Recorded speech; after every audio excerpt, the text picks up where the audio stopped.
Hai, selamat pagi anak-anak. Apa kabarnya? Pastinya dalam keadaan sehat-sehat ya. Hari ini kita pelajaran terakhir di tematik 3F ya. Setelah ini Senin besok kita akan melaksanakan PTS 2 ya. Jadi teacher harap tingkatkan lagi semangat belajarnya ya, supaya apa? Supaya bisa memperbaiki nilai di PTS semester 2 ini ya. Karena kenapa? Nilai PTS ini sangat penting untuk menambah nilai di semester kedua nanti atau nilai di semester kenaikan nanti ya. Jadi nilai untuk di raport untuk kenaikan kelas menuju ke kelas 4 ya, nilai PTS 1 dan PTS 2 itu sangat berpengaruh ya. Jadi teacher harap walaupun kita kejar target ya, hari ini kita masih tetap belajar, masih tetap penjelasan, kemudian Senin besok kita langsung PTS, itu tidak masalah, tidak menjadi penghalang bagi kalian ya, karena kita ketahui kondisi kita masih dalam keadaan seperti ini ya, tidak sangat mendukung ya. Kemungkinan kalau semuanya kita normal ya, sekolah seperti biasanya secara tatap muka ya, materi bisa kita kejar, tetapi karena corona ya, jadi materi tidak bisa kita kejar. Jadi baik teacher ataupun kalian yang ada di rumah harap memaklumi kalau teacher Mikael mengejar materi. Oke, langsung saja kita lanjutkan pembahasan kita ya.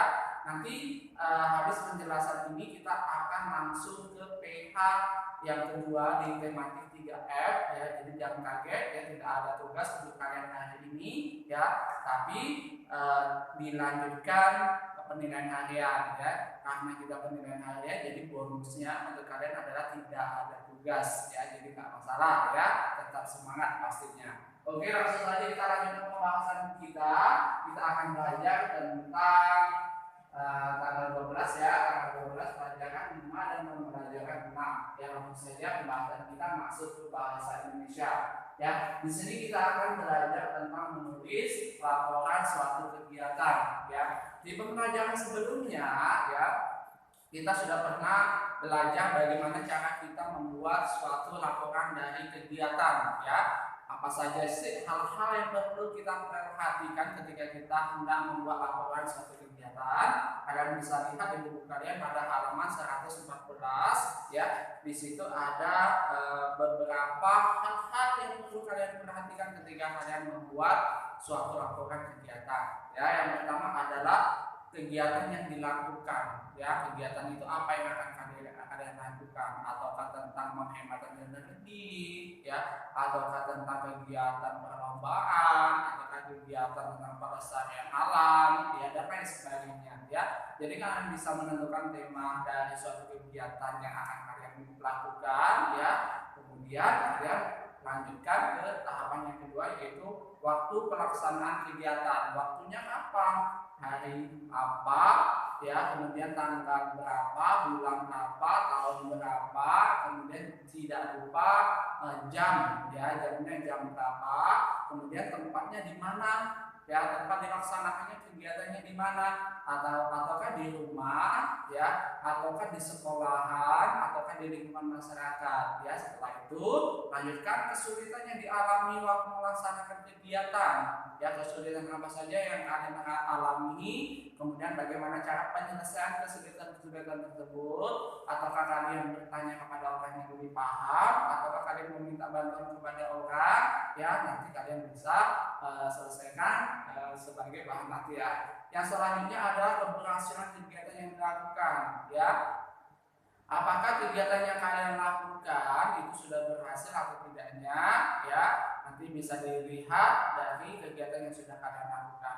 Di sini ada bagan ya, contoh pembuatan laporan kegiatan ya, di halaman 114 ya. Yang pertama kalian tulis judulnya laporan kegiatan penghematan energi ya. Teacher kalau semuanya judulnya beda dari itu boleh gak teacher? Boleh ya, tergantung tugas dari teachernya. Teachernya mintanya tugasnya tentang apa. Kalau semuanya teacher mintanya tentang penghematan energi, berarti judulnya harus tentang penghematan energi ya. Tetapi kalau semuanya teacher Mikael kasih kalian judul atau tema tentang pelestarian alam, berarti judulnya kalian harus tulis tentang pelestarian alam ya. Yang selanjutnya adalah kasih nama kalian, jangan lupa ya, namanya nama lengkap ya. kemudian kelasnya kelas berapa, kemudian kegiatannya, tulis kegiatannya apa saja yang akan kalian lakukan ya. Kegiatan umpamanya tentang menghemat energi. Yang pertama adalah menutup keran air ketika tidak digunakan ya. Yang kedua bisa kalian tentukan mematikan semua peralatan elektronik ketika tidak digunakan ya. Kemudian yang ketiga bisa menanam pepohonan yang ada di sekitar rumah ya. Kemudian untuk tempatnya tulis ya, tempatnya di mana ya, yang kata teacher Mikael tadi jelaskan, bisa di sekolahan atau bisa di rumah. Teacher kalau seumpamanya saya tulis alamat boleh dan teacher boleh ya. Seumpamanya tempatnya di rumah teacher Mikael Jalan Swadaya gitu, boleh ya. Kemudian waktunya, kalau waktu tulis lengkap ya, tulis harinya hari apa, tanggal, bulan, tahun, dan kemudian jamnya jam berapa. Dan kemudian yang terakhir adalah ya, deskripsi kegiatan. Nah, di deskripsi kegiatan itu adalah kalian menceritakan kegiatan kalian dari awal sampai akhir ya, apa saja yang kalian dapatkan ilmunya dari suatu kegiatan yang sudah kalian lakukan tersebut ya. Di sini ada bagannya, nanti kalian bisa praktekkan di rumah sebagai bahan latihan ya. Oke, kita lanjutkan yang kedua adalah pembelajaran 6, yaitu menghemat energi air ya. Kemarin sudah kita jelaskan berkali-kali tentang menghemat energi ya. Salah satunya adalah menghemat energi air ya. Banyak cara yang bisa kita lakukan ya untuk kita supaya bisa menghemat energi air. Salah satunya ya, gunakan air secukupnya, matikan keran air ketika tidak digunakan lagi, mandi menggunakan shower, ya, tidak membuang-buang air, ya, menyiram bunga menggunakan tempat penyiraman bunga itu, ya, mencuci sepeda atau motor menggunakan ember, tidak menggunakan selang dan lain sebagainya. Ya, kalau kewajiban tersebut kalian laksanakan dalam menghemat air, maka kalian akan mendapatkan suatu hak. Haknya apa saja teacher? Kalian akan mendapatkan air yang bersih dan jernih, ya. Kalian akan mendapatkan air yang cukup, ya, dan lain sebagainya. Jadi antara kewajiban dan hak yang kalian jalankan harus seimbang ya. Ketika kalian melakukan penghematan terhadap air, maka kalian akan mendapatkan kecukupan dalam penggunaan air ya. Oke, cukup jelas pembahasan kita ya, akan menjelaskan lebih jauh lagi karena kita sudah jelaskan berkali-kali. Oke, kita lanjutkan tentang PPKN, itu hak dan kewajiban kita tentang menghemat energi.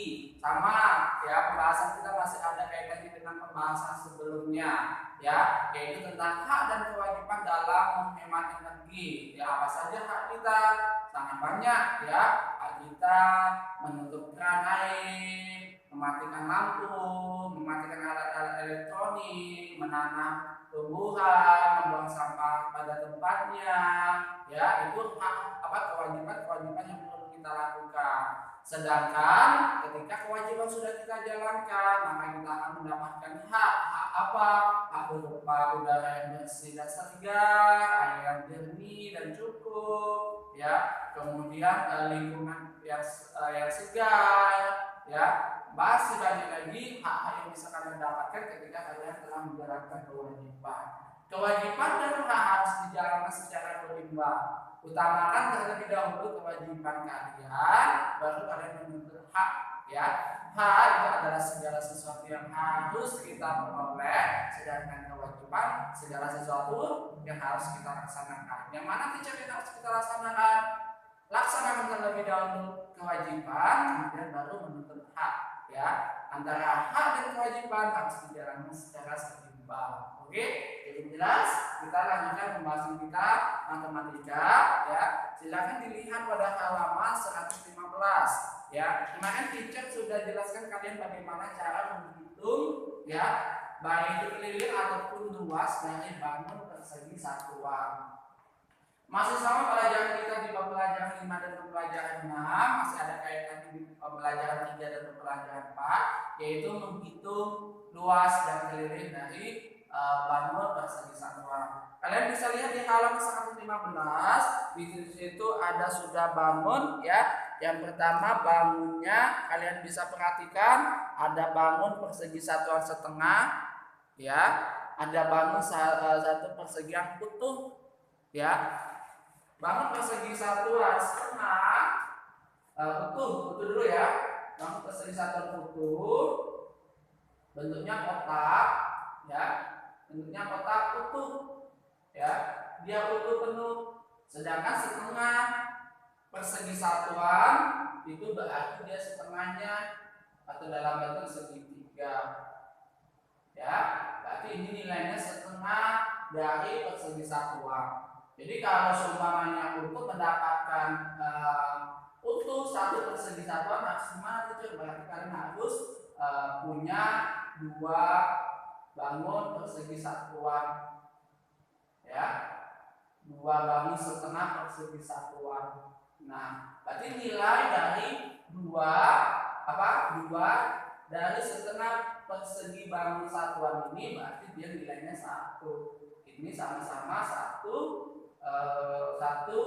persegi satuan, ini 2, tapi nilainya tetap sama, itu 1 persegi satuan ya. Teacher untuk menghitung luas dari bangun persegi satuan, perhatikan teacher akan jelaskan sekilas ya. Hitung terlebih dahulu bangun satuan yang utuhnya. Ada berapa? 1, 2, 3, 4, 5, 6, 7, 8, 9, 10, 11, 12, 13, 14, 15, 16. Jadi bangun persegi satuan yang utuhnya ada 16. Kemudian kalian lanjutkan bangun setengahnya yang kalian hitung. Bangun setengahnya kalau 1 berarti nilainya setengah, kalau 2 berarti nilainya 1 persegi satuan. Jadi kita hitung dua setengah ini berarti 1 ya, berarti 1, 2, 3, 4. Tadi ada 16 ditambah 4 persegi satuan, berarti jumlah keseluruhannya adalah 20 persegi satuan. Jadi di bangun tersebut jawabannya adalah 20 persegi satuan ya.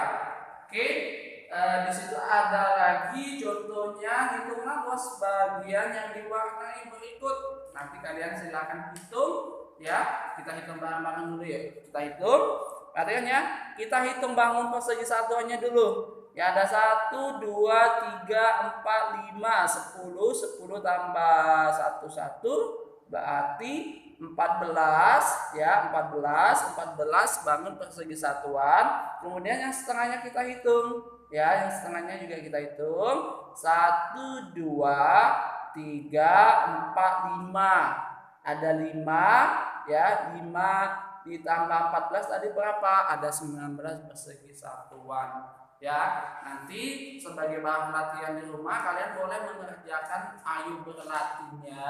Silakan kerjakan di rumah. Ayo berlatih pembelajaran 5 dan pembelajaran 4 ya, tetapi bukan untuk tugas, tidak perlu dikumpul, hanya sebagai bahan latihan di rumah ya, supaya kalian bisa mengukur kemampuan kalian sudah jelaskah saya atau belum ya. Untuk pertanyaan, kalau ada masalah nanti bisa langsung tanya ke WA Teacher Mikail. Untuk masalah tugas ya, kita free, tidak ada tugas karena setelah ini kita akan dilanjutkan penilaian harian 2 yaitu tematik 3F, subtema 3 dan subtema 4. Thank you so much. I'm sorry for everything. Selamat ya. Kita selesai belajarnya ya. Untuk Senin besok sampai 1 minggu ke depan kita akan melaksanakan BTS. Rajin-rajin belajar ya, kurangi kegiatan yang kurang perlu, yang tidak perlu ya. Semoga sukses, sampai jumpa.